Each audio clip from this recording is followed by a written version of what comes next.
All right, I think we are recording, and I would like to welcome you to my Happy Cells and Souls YouTube channel. And I'm Julie Powers, and as a licensed Zumba instructor and as a business partner with the Juice Plus company, my mission is to help people know that life is better when you're dancing through it, and life is better when you have a happy, healthy body that you can enjoy life. So my expanded mission is basically to help create better health at the cellular level and create more joy at the cellular level.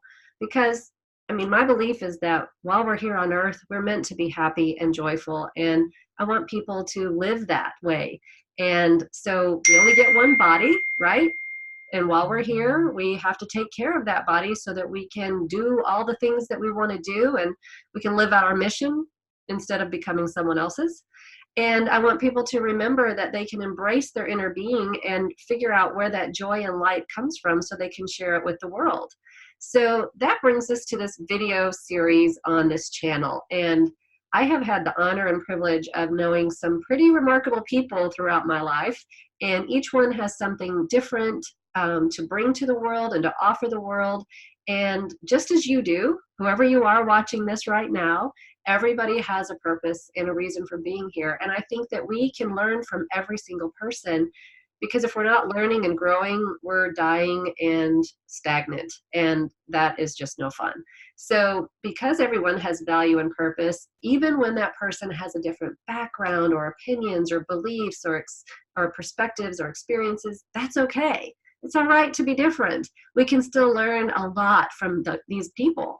And today, I'd like to help us all learn from my friend Sharon St Gemme.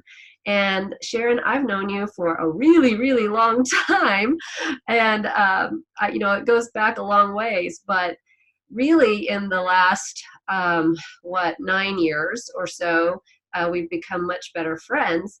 And because I see you on a regular basis, and so I'd like to, first of all, Sharon was a registered nurse for most of your adult life, right?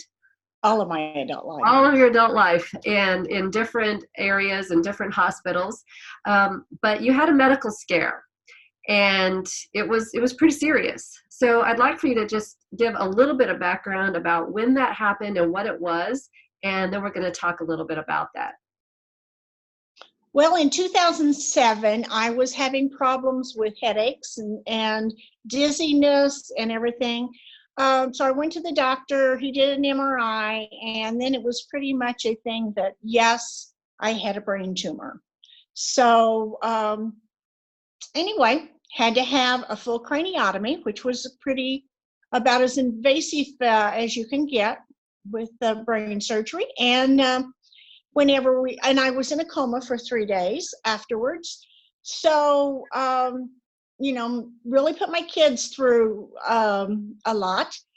Whenever I woke up, though, they did tell me that they did not get it all. And even as a nurse, I didn't understand what all that meant. And 9 months later, I had to have another surgery. But it's kind of like I have been very determined that I was not going to give in to it. So. Well, and before you had this surgery, life for you was always on the go, right? Oh, yeah. You were doing everything. You were working full time, and you were a rental property owner and manager. You had your own business. You were an active grandma. You were like all over the place doing all kinds of things. So when you had your medical issue and they did the surgery and you had to recover from that, once you finally were back on your feet, what made you want to get active again?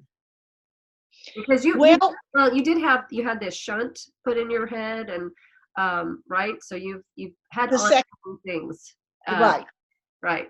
It's not like they just cured you and you were like back to 100%. You have ongoing things that you deal with from this. So what made you want to stay active? 9 months after my first surgery, then they had to put in a shunt, which is basically what you hear babies have to have. And I was getting water brain, and that was, causing headaches again and everything like that. So, and I will have my shunt in for the rest of my life. Right. Which makes things a little challenging sometimes. And But you made a decision at some point that you weren't just going to sit around and feel sorry for yourself because you had all these things that happened to you and that life was a little bit different and more challenging. What made you decide to get up and go again? Well, I had been active prior to having my first brain surgery. And because I can remember teasing me at the Civic Center about when my hair was about an inch long that I was needing a haircut. Because most of 2007 I was bald because of two brain surgeries. But anyway, so I was active to begin with. But then whenever you approached me and said, hey, I'm going to start this class and it's dancing, you kind of had me right then because I love to dance. And even though I do have two left feet, it's just something I enjoyed. So I decided to go for it. Well, and you know, I remember that because I was taking Zumba classes and I got certified or licensed basically as a Zumba instructor in March of 2011, and you were in my very first class. And Uh-huh. you've been with me ever since. Like, I can't get rid of you. Even though it's a nice storm out there, I still came today. Oh, you even came on an icy day. So, and you know, I'm in my Zumba clothes right now because I'm between classes, and I get to dance with you usually 4 times a week, and which is fun. And so, whenever you came to my class, and basically I have two rules, right? Keep moving and you know, Smile. and have Keep fun. moving. Have Have fun. fun. Have Yeah. fun. Keep moving and have fun, which it always seems as if you are doing because you have a fan club down in the swimming pool area at the Civic Center and you're always waving. So I'm hoping that being active and finding something that you really enjoyed was part of the happiness factor in your life. And you were able to take that happiness and you were able to like just start plugging it into every other place in your life. Um, Right.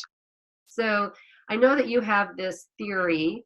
I say that it's staying focused on the future and where you're going and not just staying in the past and wallowing in your present, but always being able Mhm. to look forward to what's coming next and growing, growing, growing that way. And you were talking about having people come up and say how sorry they are that you had this, or, you know, can you talk about that a little bit? Yeah, whenever they do, and I know that they mean sincere and everything like that, but I don't want pity. It's just, and I will tell you right up front, no, and I'll change it around some way somehow, because no, I just don't want pity. You can walk up and say, hey, how are you doing? I'll say, I'm still as stubborn as ever. And everybody will just laugh because I am. That's part of me. That's part of the reason that the good Lord gave me a hard head. It's just so I can be stubborn. So that when they took part of it off and operated, they could put it back on and it was still hard. That's what they just kind of cut the whole top of my head off. Yeah. Which is a very interesting thing to even consider. But I love that you are always staying as positive as possible. And one thing that we were talking about right before I hit the record button is that, yes, you have your moments, and we all do. And Mhm. each of us should have the ability and the grace period to feel those feelings of grief, sorrow, sadness, anger, resentment, guilt, shame, whatever these feelings are that are hitting us at a certain point, or if you're just feeling down and you don't even know why.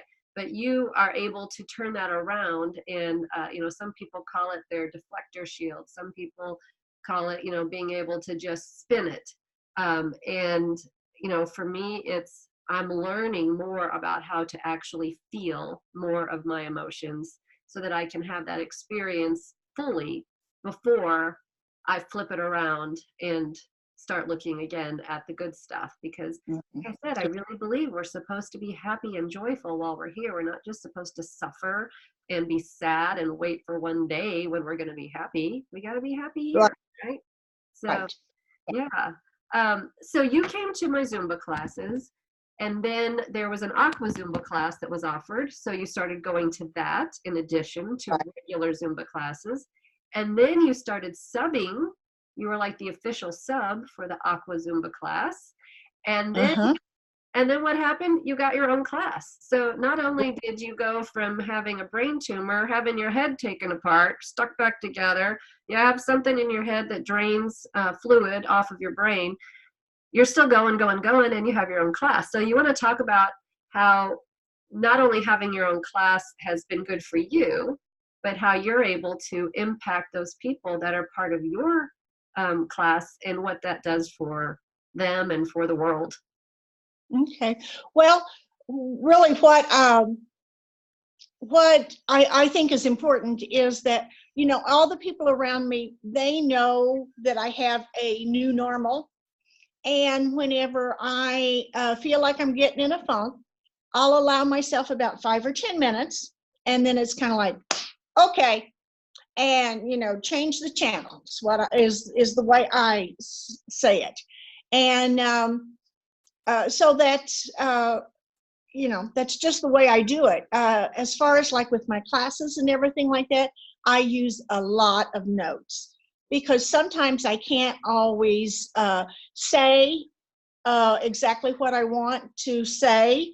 And if I've got notes in the background, I do a much better job. One reason I took myself out of nursing is I always did intensive care, which meant codes and fast actions and everything like that.